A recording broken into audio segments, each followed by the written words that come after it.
मंत्र की क्या महिमा है।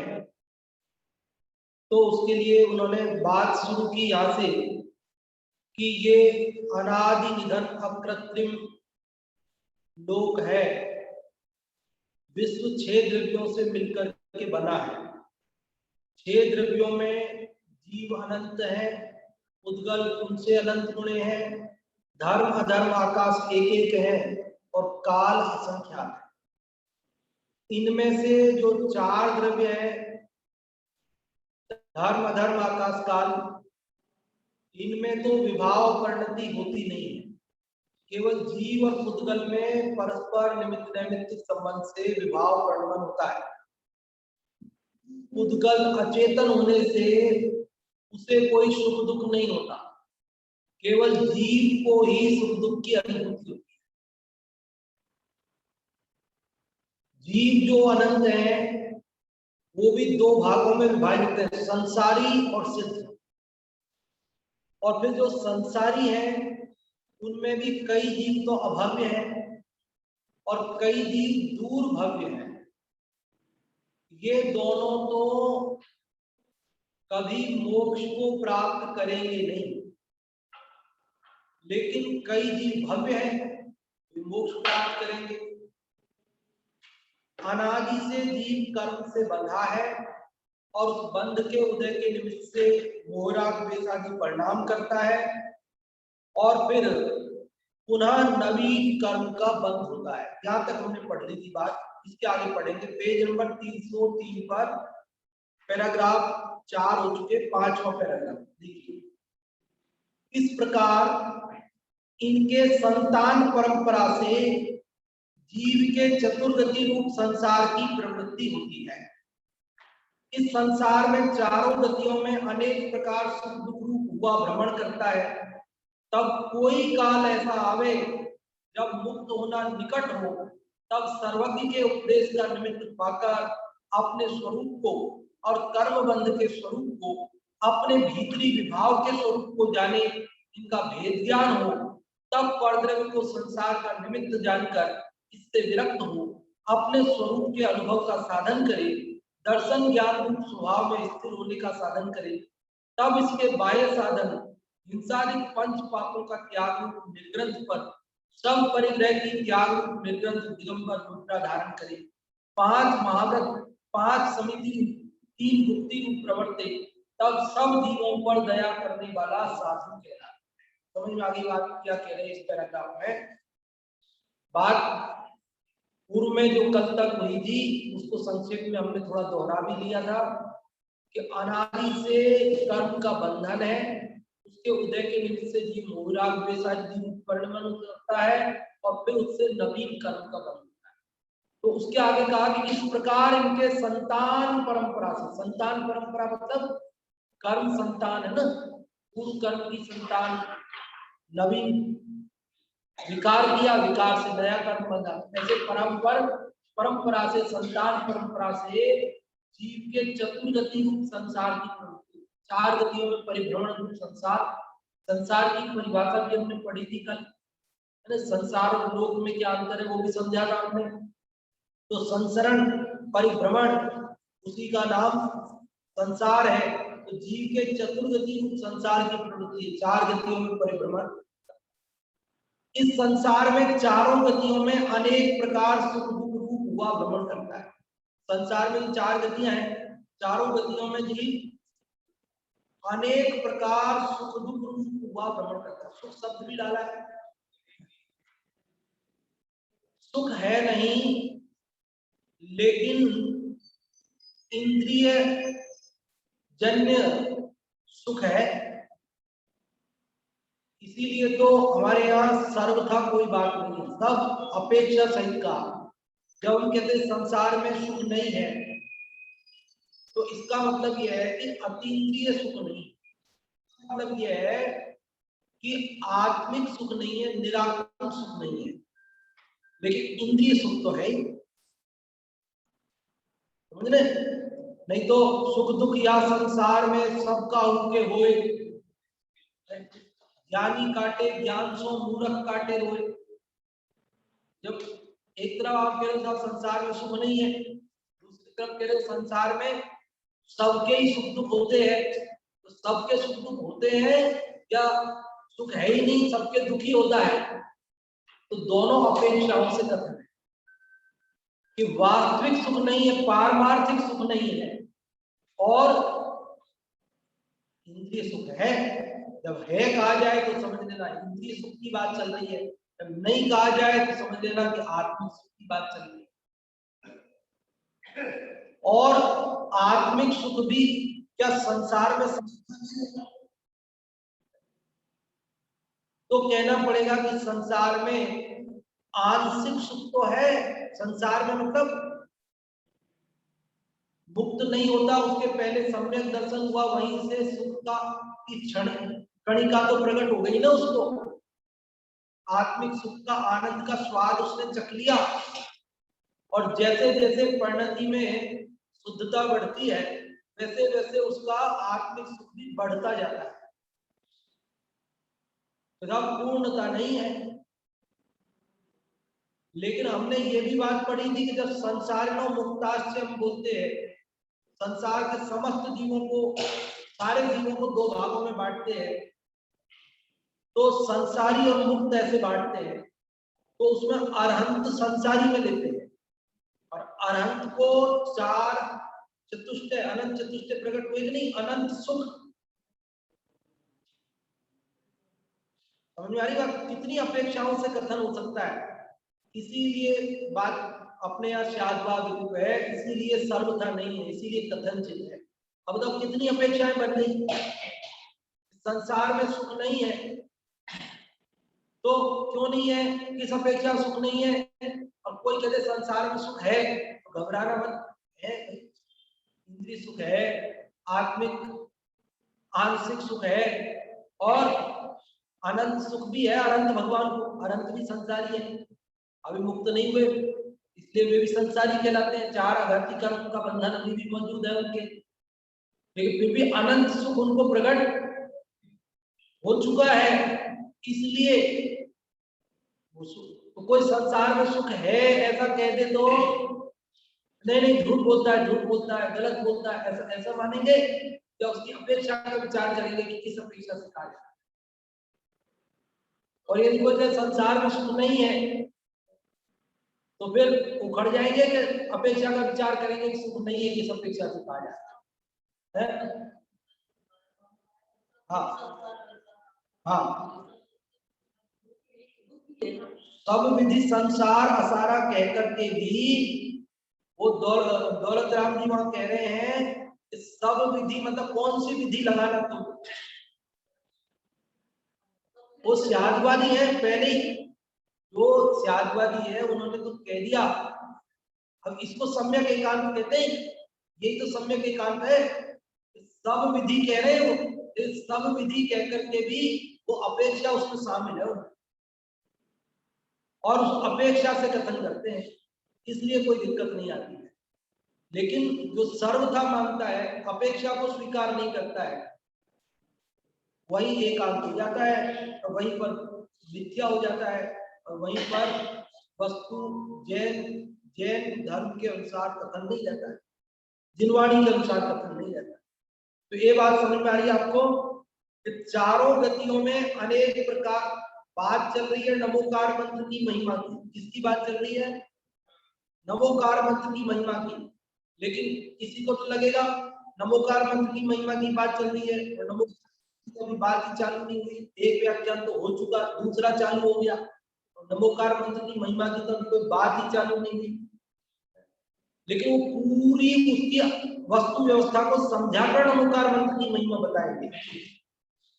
करे अनादि निधन लोक है, 6 द्रव्यमयी है, इनमें ये सब द्रव्यों की संख्या, ये चेतन ये अचेतन, विकार परिणति किसमें किसी में नहीं, उनमें संसारी जीव है, मुक्त जीव है, संसार में भव्य भव्य सारी व्यवस्था बता करके अनादि से जीव कर्म बंधन से बंधा है, मोरावेश करता है, नए कर्म बांधता है, परंपरा चल रही है, परंपरा से 4 गति रूप संसार में परिभ्रमण कर रहा है और परिभ्रमण करता हुआ सुख दुखों को भोग रहा है। तब कोई काल ऐसा आवे घूमते घूमते क्या हुआ कि कोई समय ऐसा आ गया, काल लब्धि आ गई कि जब मुक्त होना निकट हुआ। क्या हुआ? घूमते घूमते ऐसा समय आ गया कि अब उसका संसार में रहने का समय अधिक से अधिक अर्धमुद्गल परावर्तन शेष रह गया। यह है काल लब्धि।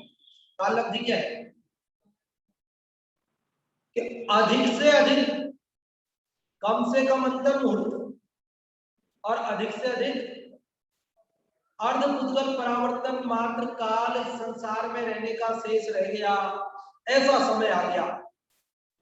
तब सर्वज्ञ के उपदेश का निमित्त पाकर पूरे 5 समवाय मिलेंगे, काम होगा। कभी किसी को मुख्य करते, कभी किसी को मुख्य करते, कभी किसी को गौण करते, कभी किसी को गौण करते हैं, लेकिन वस्तु में, वस्तु का जो व्यवस्था है उसमें कभी कोई परिवर्तन नहीं होता। तो काल लब्धि आई और काल लब्धि आने पर सर्वज्ञ परमात्मा के उपदेश का निमित्त मिला। सर्वज्ञ परमात्मा के उपदेश का निमित्त मिला मतलब भले सीधे साक्षात सर्वज्ञ परमात्मा का मिले अथवा तो उनकी परंपरा का जो उपदेश है और मिला। तो सर्वज्ञ के उपदेश का निमित्त पाकर अपने स्वरूप को और कर्म बंधन के स्वरूप, इसको पहली बात क्या, काल लब्धि आई। दूसरी बात क्या कि सर्वज्ञ परमात्मा का उपदेश मिला।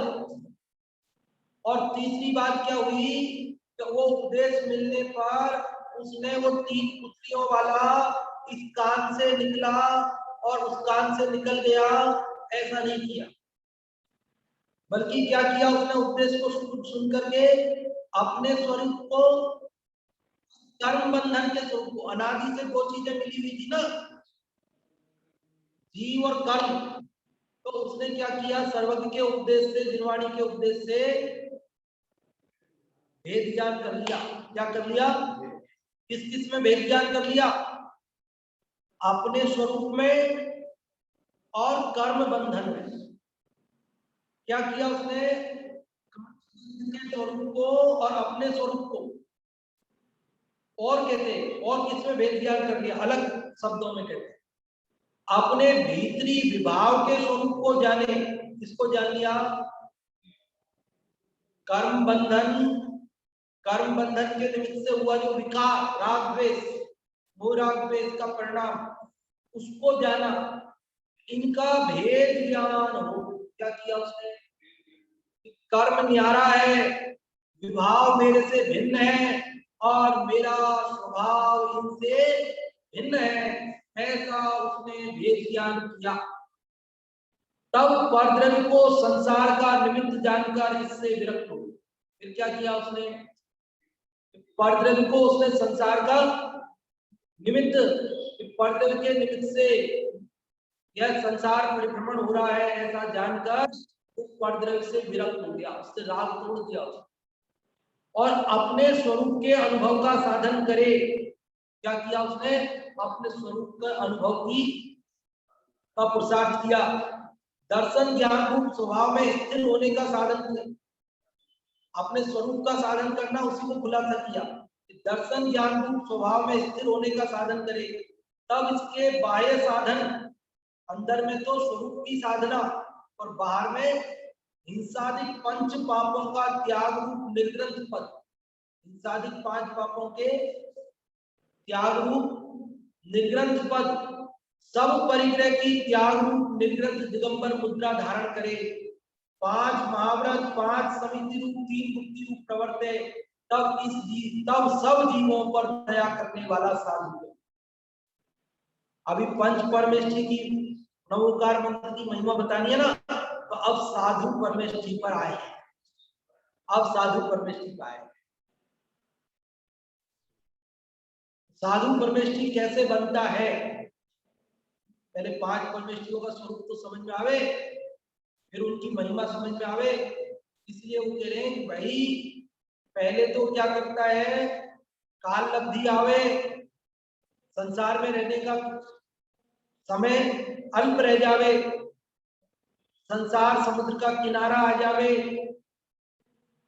कोई भली होनहार है तो क्या हुआ कि सर्वज्ञ परमात्मा का उपदेश सुनने मिला और उस उपदेश को सुनकर उसने एक कान से सुनकर दूसरे कान से नहीं निकाला, बल्कि उसने उसे सुनकर अवधारण किया, भेद ज्ञान किया। कर्म न्यारा जीव न्यारा, राग न्यारा जीव न्यारा, द्वेष न्यारा जीव न्यारा, मोह न्यारा जीव न्यारा, ऐसा भेद ज्ञान।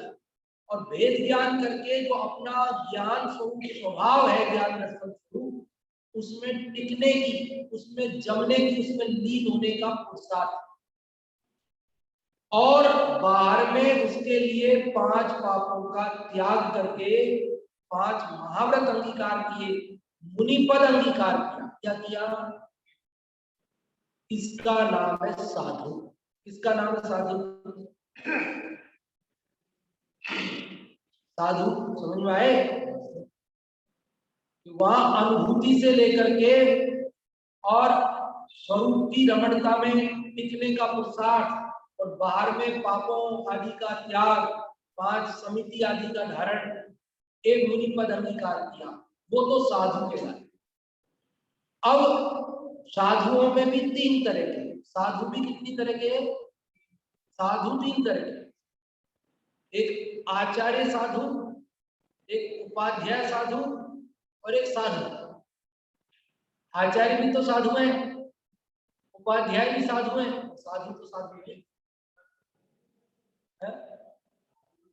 हाँ, ये पद है। साधु तो सामान्य रूप से तीनों हैं, लेकिन उनमें आचार्य होते हैं जो संघ के नायक होते हैं, और जो वहां पढ़ने पढ़ाने का अधिकृत होते हैं वो उपाध्याय परमेश्वरी होते हैं, और बाकी सभी स्वरूप की साधना करने वाले साधु तो हैं। जैसे दादा, मतलब जैसे दादा वगैरह 3 भाई हो ना, मतलब दादा बाप, तो बोलता है 3 दादा हो तो क्या बोले? एक बड़े, एक छोटे, एक बीच वाले, तो क्या बोले? कैसे बोलते हैं? हमारे यहाँ दादा नहीं बोलते, हमारे यहाँ बाबा बोलते हैं। उधर जयपुर साइड बाबा बोलते हैं, आपके यहाँ दादा बोलते हैं, है ना? तो हमारे यहाँ चाचा जी बाबा, ताऊ जी बाबा, पिताजी बाबा, ऐसे। ताऊ जी बाबा मतलब बड़े बड़े वाले, चाचा जी बाबा मतलब छोटे वाले, पिताजी बाबा वो मुख्य है। ऐसे नाना प्रकार से बड़े बाबा, छोटे बाबा, मझले बाबा, जैसे भी भेद करना कर लेते। ऐसे साधु तीनों हैं, आचार्य, उपाध्याय और साधु। अब उनमें जो संघ में, साधु संघ में प्रमुख है, शिक्षा देने का, दीक्षा देने का, प्रायश्चित देने का, अनुशासन प्रशासन संभालने का कार्य करते हैं आचार्य के नाते। और जो पढ़ने पढ़ाने के लिए आचार्य परमेश्वर ने जिनको अधिकृत कर दिया, जिनको अधिकृत कर दिया संघ में, वे उपाध्याय परमेश्वर कहलाते हैं, और साधु बाकी सब हैं। तो यहाँ उसी बात को बता रहे अगले पैराग्राफ में। देखो, इसमें 3 पद होते हैं, साधुओं में 3 पद होते हैं। जो आप साधु होकर अन्य को साधु पद की शिक्षा दीक्षा दे, वह आचार्य कहलाता है। साधु होकर जिन सूत्र को पढ़े पढ़ावे, वह उपाध्याय कहलाता है। जो अपने स्वरूप के साधन में रहे, वह साधु कहलाता है। जो साधु होकर अपने स्वरूप साधन के ध्यान के बल से 4 घातिया कर्मों का नाश कर केवल ज्ञान, केवल दर्शन, अनंत प्राप्त हो, वह अरहंत कहलाता है। तब तीर्थंकर तथा सामान्य देवी जिन इंद्रादिक से पूज्य होता है, इनकी वाणी खिलती है, जिससे सब जीवों का उपकार होता है, अहिंसा धर्म का उपदेश होता है, जिससे सब जीवों की रक्षा होती है, यथार्थ पदार्थों का स्वरूप बताकर मोक्ष मार्ग दिखाते हैं, इस प्रकार अरहंत पद होता है। और जो 4 अघातिया कर्मों का भी नाश कर सब कर्मों से रहित हो जाते हैं, वह सिद्ध कहलाता है। समझ में आई बात? 5 परमेष्ठी का वर्णन आ गया। साधु का स्वरूप बताने के बाद साधु 3 तरह के वो बता करके, और फिर आगे अरहंत सिद्ध का भी इसी पैराग्राफ में बता दिया है। क्या बताया है, देखो फिर से थोड़ा सा, इसमें 3 पद होते तो वो तो एकदम खुलासा आधी आधी लाइन में कर दिया उन्होंने। जो आप साधु होकर अन्य को साधु पद की शिक्षा देते हैं, दीक्षा देते हैं, वे तो क्या कहलाते हैं। मोक्ष मार्ग प्रकाशक में पंडित टोडरमल जी ने पहले अधिकार में 5 परमेष्ठियों का स्वरूप लिखा है। वह अरहंत का स्वरूप, सिद्ध का स्वरूप, आचार्य उपाध्याय साधु का सामान्य स्वरूप, और फिर आचार्य का अलग और उपाध्याय का अलग, ऐसा सब पूरा लिखा है ना साधु का। तो वो सब समझ लेना, विस्तार में समझना होगा और संक्षेप में समझना हो तो एक एक लाइन में लिखा है क्या, कि जो साधु होकर अन्य को साधु पद की शिक्षा दीक्षा देते हैं वे क्या कहलाते हैं, और साधु होकर जिन सूत्र को पढ़े पढ़ावे वो क्या कहलाते हैं, उपाध्याय। जो अपने स्वरूप के साधन में रहे तो साधु, अपने स्वरूप की साधना करते हैं, अन्य किसी भी कार्य में नहीं लगते हैं, साधु कहलाते। जो साधु होकर, अब ये 3 परमेष्ठी तो हो गए, अब अरहंत परमेष्ठी की बात चालू हो गई। जो साधु होकर अपने स्वरूप साधन के ध्यान के बल से, इससे स्वरूप साधन के ध्यान के बल से घातिया कर्मों का नाश कर, 4 घातिया कर्म है ना, जो अपने स्वभाव को घातते हैं, जिनके अनुजीवी गुणों का घात करते हैं, वो घातिया कौन कौन से, ज्ञानावरण, दर्शनावरण, मोहनीय और अंतराय। उन 4 का नाश किया तो 4 गुण प्रकट हुए। ज्ञानावरण का नाश करने से क्या प्रकट हुआ, अनंत ज्ञान, और दर्शनावरण का नाश करने से अनंत दर्शन। मोहिनी कर्म का नाश करने से क्या हुआ, अनंत सुख, जो मोह दुख का कारण है, इसलिए मोह का नाश करने से सुख प्रकट हुआ, और अंतराय नष्ट करने से बल, अनंत बल प्रकट, अनंत वीर कहो कि अनंत बल कहो, ये एक बात। अंतराय विघ्न आते थे ना, क्यों आते थे, कमजोरी से। अब बल, बलवान हो गए, कोई विघ्न उनको आते नहीं, अंतराय। यहाँ कह रहे कि 4 घातिया कर्मों का नाश कर केवल ज्ञान, केवल दर्शन, अनंत सुख और अनंत वीर को प्राप्त हो, वह अनंत कहलाता है। अनंत ज्ञान को केवल ज्ञान भी बोलते हैं, अनंत दर्शन को केवल दर्शन भी बोलते हैं, अनंत सुख और अनंत वीर जिनको प्रकट हुए वो क्या कहलाते हैं, अनंत परमेष्ठी। जब वे अनंत परमेष्ठी होते हैं तो उस दशा में उनका उपदेश होता है। जो तीर्थंकर होते हैं उनके संभव शरण आदि की रचना होती है, उनकी दिव्य ध्वनि गिरती है, और अन्य भी जो सामान्य केवली होते हैं उनके गंधकुटी बनती है, और कोई मूक केवली भी होते हैं, लेकिन मौन उपदेश तो उनका भी, उनको देख करके भव्य जीवों को मुक्ति का मार्ग समझ में तो आता है। तब तीर्थंकर तथा सामान्य केवली जिन इंद्रादिक से पूज्य होता है, इंद्रादि पूजने आते हैं अनंत को, इनकी वाणी खिलती है जिससे सब जीवों का उपकार होता है। अहिंसा धर्म का उपदेश होता है जिससे सब जीवों की रक्षा होती है। अहिंसा धर्म के उपदेश में सब जीवों की रक्षा हो गई। हमने कह दिया ना कि चींटी को मारना पाप है, तो हम पाप से बच गए, ये हमारी रक्षा हो गई, और चींटी चींटी को आपने मारा नहीं तो उसकी रक्षा हो गई। अहिंसा धर्म में सब जीवों की रक्षा है। अहिंसा धर्म, हमने अहिंसा का उपदेश दिया ना, तो हमारी भी रक्षा है। हमको लगता है औरों की रक्षा, अरे हम पाप से बच गए, पाप के फल में जो दुख होता उस दुख से बच गए, उस पाप के फल में हम 4 गतियों में घूमकर दुख उठाते, उस दुख से बच गए, तो हमने अपनी आत्मा की भी रक्षा और अपनी रक्षा की, और सब जीवों को मारने का त्याग किया तो सब जीवों की रक्षा। अहिंसा में अपन ने आत्मानुशासन में पढ़ा था कि अहिंसा ही सर्व जगत का रक्षक है, दया, दया धर्म, ये धर्म ही सारे जगत का रक्षक है। मानव जिसके मन में भले प्रकार धर्म का वास, जिसके मन में धर्म का वास होता है, वहां तो सब जीवों की रक्षा हो जाती है। और जहाँ धर्म का वास नहीं होता तो वहां पंक्ति थी, पुत्र पिता भी परस्पर करे प्राण घात। अगर दया नहीं होवे, धर्म का अंश नहीं होवे चित्त में, तो पिता अपने पुत्र को मार डालता है, पुत्र अपने पिता को मार डालता है। तो कौन है दुनिया में रक्षक? कौन है इस दुनिया में? रक्षा कौन करता है? साहब अंग रक्षक करते हैं रक्षा, तो हथियार करते हैं रक्षा, तो कौन करता है रक्षा? रक्षा कौन करता है? हथियार यदि रक्षा करते हैं तो मारता कौन है? तलवार और बंदूक रक्षा करती है, तोप और तोप का गोला रक्षा करता है, तो फिर मारता कौन है? अरे जो मारने के हथियार हैं उनको तुमने क्या समझ लिया? ये हमारे रक्षा के साधन है। ये एक तो हिंसा के साधन है, इनसे किसी की रक्षा नहीं होती है, इनसे तो मरण होता है। तो नहीं, हमारी तो रक्षा होती है, हम तो शत्रु को मारेंगे।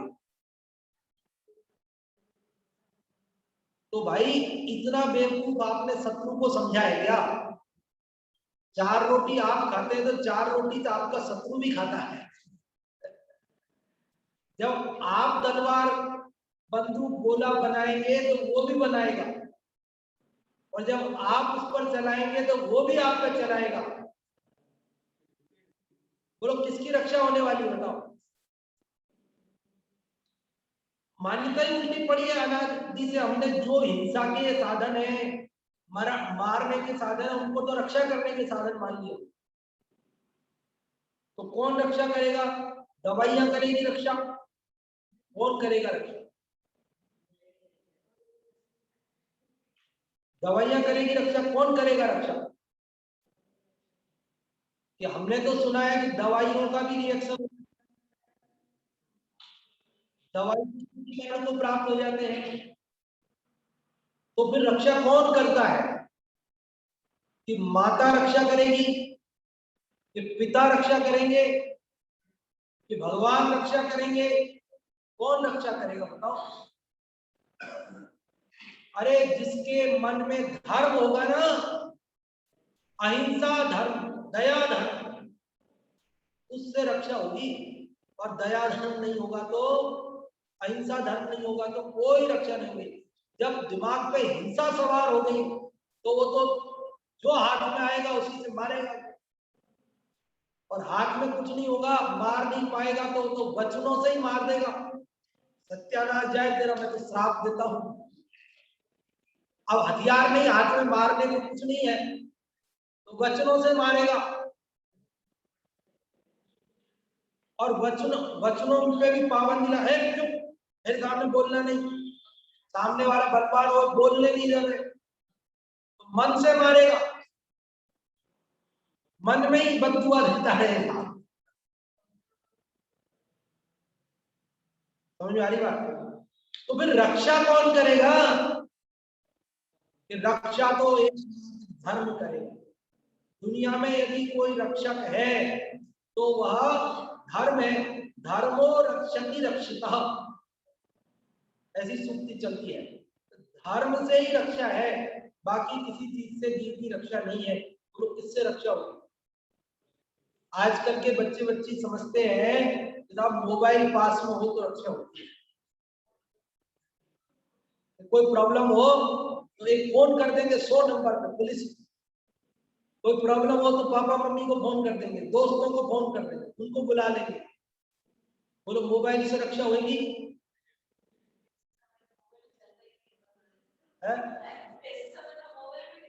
ऐसे समय मोबाइल भी नहीं चलता। अरे सामने वाला मोबाइल ही छीन लेगा फिर क्या करेगा?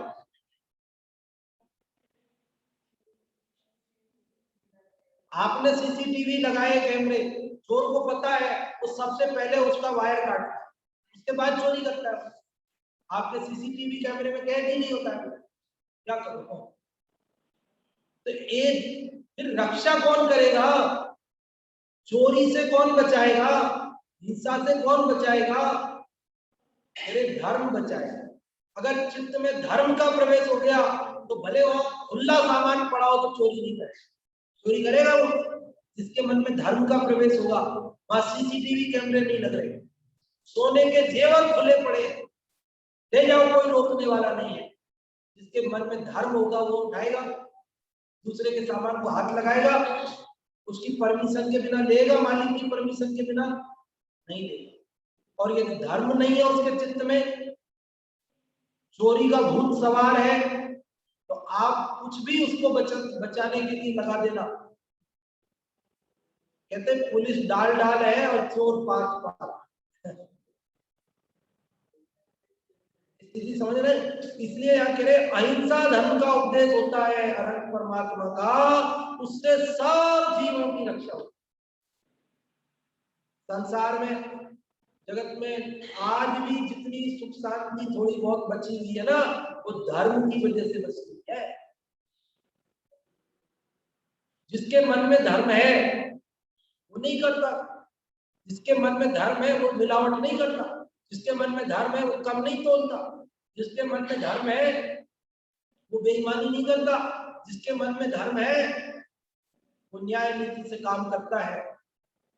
और जिसके मन में से धर्म निकल गया, पाप प्रवेश कर गया, वो तो दूध में भी ऐसी मिलावट करने तैयार बैठा है जिससे कैंसर हो जाए। वो तो दवाइयां भी नकली बेचने तैयार बैठा है। उसके मन में पाप सवार हो गया ना, उसको इतनी दया नहीं है कि कोई गरीब आदमी बीमार होगा, बड़ी मुश्किल कोई दवाई लेके जाएगा, और वो दवाई लेकर उसको आराम नहीं पड़ेगा, उल्टी तकलीफ, लेकिन वो तो खुश होता है, बढ़ जाएगी तो फिर आएगा और लेके जाएगा। इससे नुकसान किसका होगा भाई? के साथ सामने वाले का। और तेरा क्या हो रहा है? तेरे पाप बंध रहा है ना, उस पाप के फल में तू नरक निगोल में जाकर के दुख उठाएगा। अपने ऊपर भी दया नहीं है, सामने वाले पे तो नहीं है, सो नहीं है, खुद पे भी नहीं है दया, लेकिन विश्वास नहीं है, पाप पुण्य का भरोसा नहीं है, लोक परलोक का भरोसा नहीं है, नरक स्वर्ग पे भरोसा नहीं है, इसलिए ऐसा अन्याय कर। देखो अपन को तो ये जल्दी जल्दी पढ़ना था, मैं थोड़ा ज्यादा कर दिया, अभी जल्दी पढ़ते आगे। अहिंसा धर्म का उपदेश होता है जिससे सब जीवों की रक्षा होती है। यथार्थ पदार्थों का स्वरूप बताकर मोक्ष मार्ग दिखाते हैं। अनंत परमात्मा यथार्थ पदार्थों का स्वरूप बताकर मोक्ष मार्ग दिखाते हैं। वस्तु का जैसा स्वरूप है वैसा दिखाते हैं। अनेकांतमयी वस्तु स्वरूप त्यागवाद से कथन करते हैं। इस प्रकार अरहंत पद होता है। और जो चार अघातीय कर्मों का भी नाश कर सब कर्मों से रहित हो जाते हैं, वे सिद्ध के बाद में चार अघाती कर्म का भी नाश होगा, सिद्ध के आगे। इस प्रकार ये पांच पद है, पांच परमेष्ठी। बतानी है नमोकार मंत्र की महिमा, भूलना नहीं। प्रश्न क्या था? प्रश्न था नमोकार मंत्र की पंच परमेष्ठियों के स्मरण की क्या महिमा है? तो भूमिका पूरी बांधी है, लोग क्षेत्र वो पूरी चलते हुए यहाँ तक आप पहुंचे हम अरहंत सिद्ध हुए। तो एक परमेष्ठी, पांच पंच परमेष्ठी का स्वरूप अरहंत सिद्ध आचार्य उपाध्याय साधु का स्वरूप समझ में आ गया आपको। अब इसके आगे कहते हैं, इस प्रकार ये पांच पद है, ये अन्य सब जीवों से महान है। ये पांचों अन्य सब जीवों से महान है, इसलिए पंच परमेष्ठी कहलाते। क्यों कहलाते हैं परमेष्ठी? क्योंकि महान है, परम पद में स्थित है, ये उत्कृष्ट है सबसे, इसलिए इनके नाम तथा स्वरूप के दर्शन, इन पांच परमेष्ठियों के नाम तथा इनके स्वरूप के दर्शन, स्मरण, ध्यान, पूजन नमस्कार से अन्य जीवों के शुभ परिणाम होते हैं। जब जीव पंच परमेष्ठियों को नमस्कार करता है, उनका स्मरण करता है, उनका नाम जप करता है, उनके स्वरूप का विचार करता है, तो इसको क्या होता है, परिणामों में क्या होता है, अशुभ टल जाता है, शुभ हो जाता है। परिणाम कैसे हो जाते हैं, तीव्र कसाय रूप नहीं होते, कैसे होते हैं, मंद कसाय, शुभ परिणाम होता है। इसलिए पाप का नाश होता है। क्या होगा, जब परिणामों में से शुभ शुभ होंगे, अशुभ नहीं रहेंगे, तो क्या होगा, पाप का नाश होगा, नया पाप नहीं बनेगा ना। और पूर्व में जो बंधे हुए पाप कर्म है वे भी संक्रमित होकर के बदल जाते, संक्रमण हो जाता है उनमें भी, हो जाता है। अथवा तो अपकर्षण हो जाता है पाप में, अपकर्षण, अपकर्षण मतलब वो हल्का पड़ जाता है, जैसे भारी पाप था वो हल्का हो जाता है। तो ऐसे कैसे हो जाता है, अपन वर्तमान, पहले तो अपन ने पाप कर दिया और अभी अपन ने पुण्य भाव किए, सुभाव किए, उससे पुराना पाप पुण्य में कैसे कन्वर्ट हो जाएगा, पाप जो भारी था वो हल्का कैसे हो जाएगा, बोलो हो जाएगा कि नहीं हो जाएगा, है पूरा तो नहीं हो भाई, वो निधर्ती निकाचित कर्मों की बात अलग है, बाकी सामान्य रूप से वो भी जाते हैं। कैसे हो जाते हैं, देखो लौकिक बात बता, अपने चिर परिचित अनुभव की बात बता। जैसे मान लीजिए हमसे किसी के धक्का लग गया और वो गिर गया, तो अब क्या होगा, क्या होगा, हो सकता है नहीं, अब वो तो जो भी होना था हो गया। अब अपना क्या होगा, अपने से धक्का लगा ना, वो गिरा, अब अपना क्या होगा, ये मार पड़ेगी आपको हाँ। लेकिन जैसे ही आपने कहा भाई साहब सॉरी, मैं जानबूझ के नहीं दिया साहब, माफ करना साहब, गलती हो गई, आओ मैं आपको डॉक्टर को दिखा देता हूँ, मेरी गलती है साहब, माफ कर, गलती मेरी है, आप जो भी सजा दो मंजूर हो। अब बोलो अब क्या होगा, अपकर्षण हो गया, तुरंत अपकर्षण हो गया, तुरंत अपकर्षण हो गया, तुरंत संक्रमण हो गया। वो कहेगा अरे नहीं नहीं भाई साहब कोई बात नहीं, आपकी क्या गलती है, मेरे ही कोई खोटी गिरे, मेरा ही कोई छोटा पाप का उदय आया था तो मेरे को गिरना था, आप तो निमित्त मात्र हो, आप जाओ निश्चिंत हो जाओ, आप निश्चिंत होके जाओ।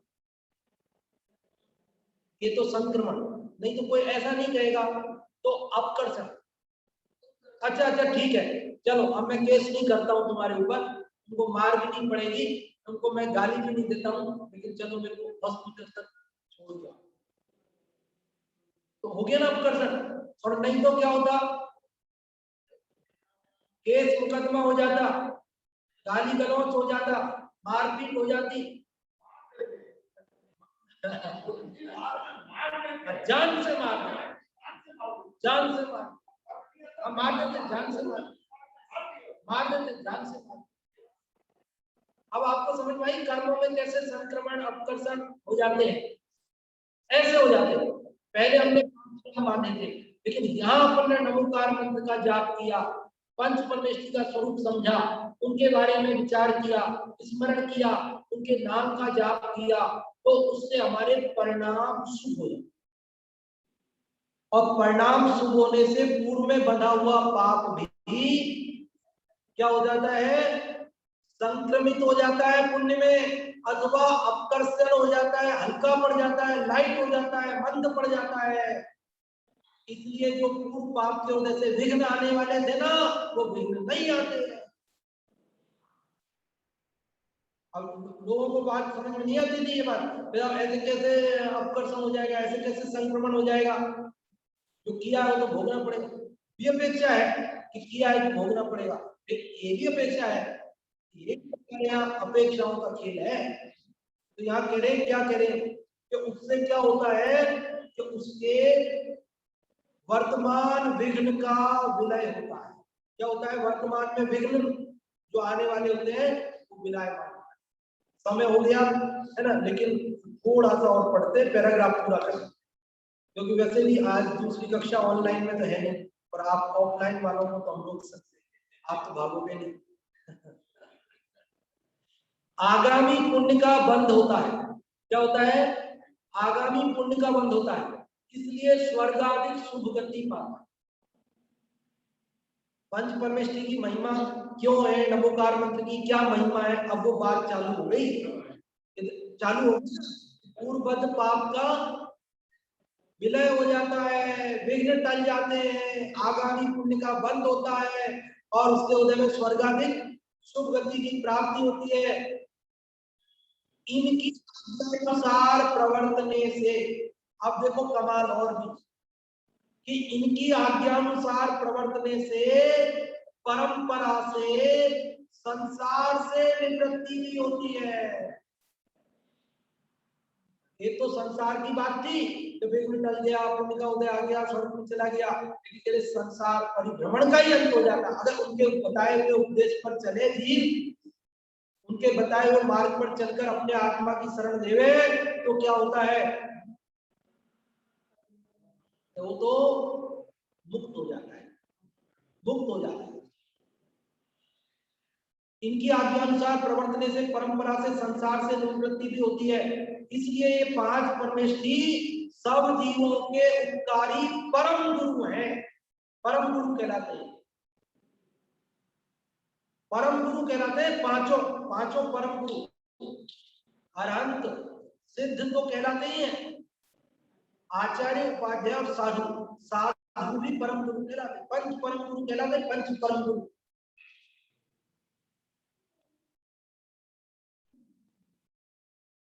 नाट्य शास्त्र के प्रवर्तक भरत मुनि हैं, भरत मुनि ने नाट्य शास्त्र लिखा, उसके अंदर एक नियम लिखा उन्होंने, क्या, कि जैन साधुओं को साधु नहीं बोलना चाहिए।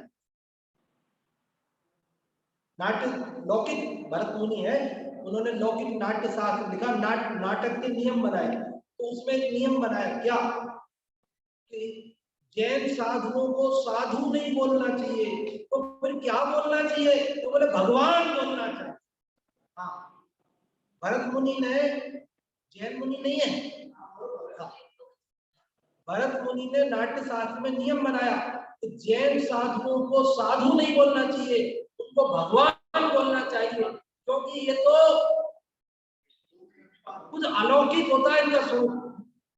अन्य मत के साधु तो कपड़े पहनते, बर्तन रखते, कुटिया रखते, उनकी गुरुवाणी होती है, नाना प्रकार के कई साधन परिग्रह होते, लेकिन जैन मुनि तो तन पे तार भी नहीं, निरंतर आत्म साधना में, वो तो साक्षात भगवान होते, भगवान बोलो, साधु नहीं बोलो, क्या बोलो, कितनी गजब की बात है। अब ये पैराग्राफ अधूरा ही रखेंगे, 5 मिनट से ज्यादा को नहीं करेंगे, कल चर्चा है। जय जी।